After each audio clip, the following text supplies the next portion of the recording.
Alright guys, what's going on? It's time for part 2 of Bootleg's Hobby Corner. I guess that's the name that we're going to go with. Until somebody can come up with a better name, I think Bootleg's Hobby Corner is gonna be it. I couldn't come up with a name, and one of you guys on the YouTube channels mentioned that one, so I thought that was a pretty cool name. Still don't grab me, but it'll do.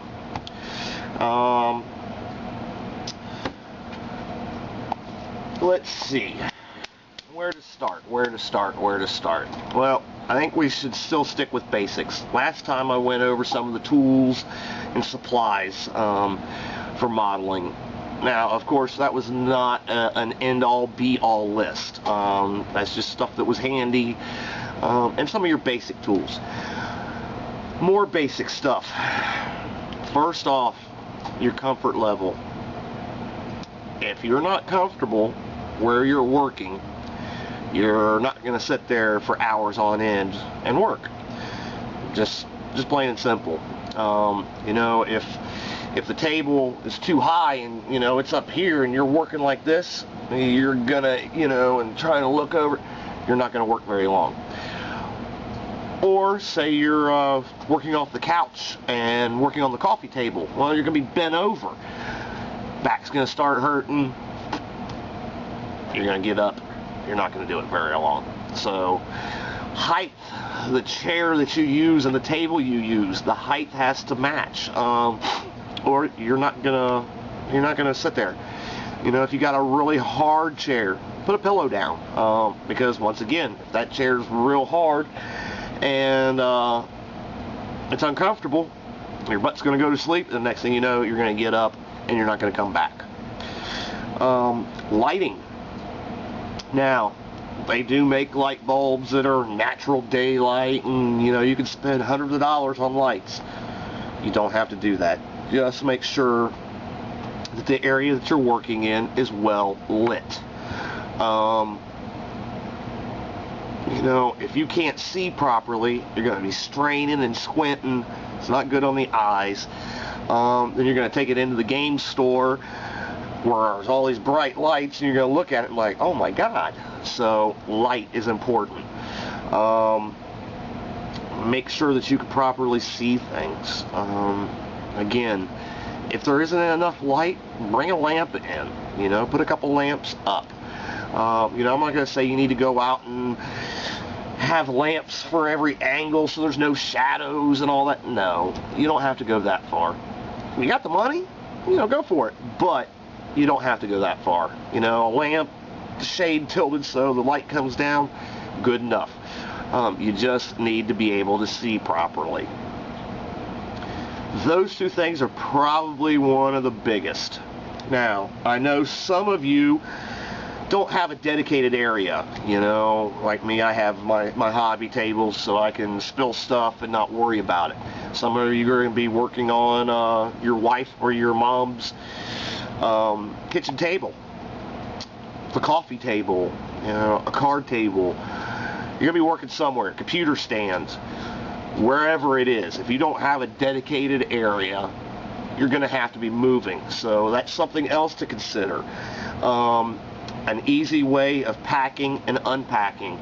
You know, if you got to be making 10 trips from where you store your stuff to where you set out, you're not going to want to set it up very often because it's going to take you 10 trips back when you put it all away. So try to come up with a way. There's a couple companies like GW has a looks like a table that you would bring somebody breakfast in bed. You know, and you can have all your paints and brushes set up, and you can just pick it up, throw it on a shelf, and you're done. You know, if you got something like that, great. Do you have to go out and buy something like that? No. But that idea, that concept, you know, it could be a shoebox full of stuff. You know, it doesn't matter. As long as it's easy to put up, take out, put up. Like I said, if you got to make multiple trips, you're not going to want to do it. I mean, it's just that simple. You're not going to want to do it, so you're not going to be doing your hobby as often. Now, if you are working off of the family table, you know, if you spill a jar of paint, mom or your wife, or if you pay for it, are going to be very ticked off. You know, you may be careful as all get out, but that one time, you know, that's the reason they call them accidents. If not, they'd be called on purposes. Think about that for a second. You know, put some newspaper down, put some plastic, something. For a long time, I used a piece of cardboard with like a trash bag wrapped around it, taped all up nice and tight. That way I could wipe up a spill if there was one. I'd get more of the, I found newspaper, like if I spilled paint, a lot of it would get absorbed and I'd lose paint. Now I know that sounds petty, but at the time I was broke. I had to make everything last. You know, that little bit that got absorbed up into the paper, that's a figure or two. You know, so protect your surfaces. Now I make little cutting mats. Usually they're green. I got one around here. I should have been prepared and pulled it out, but seems like these Bootlegs Hobby Corner has been sporadic. I guess I work a little better that way. But anyway, they make self-healing mats, so when you cut where the slice goes, it heals itself. Better than putting a scrape down the coffee table. You know, now me, I've got a hobby table. It doesn't matter if I get a cut, if I spill a bottle of paint.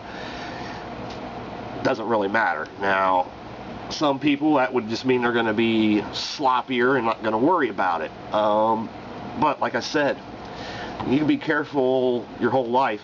At one time, it's all it takes to ruin some furniture or something. So consider that.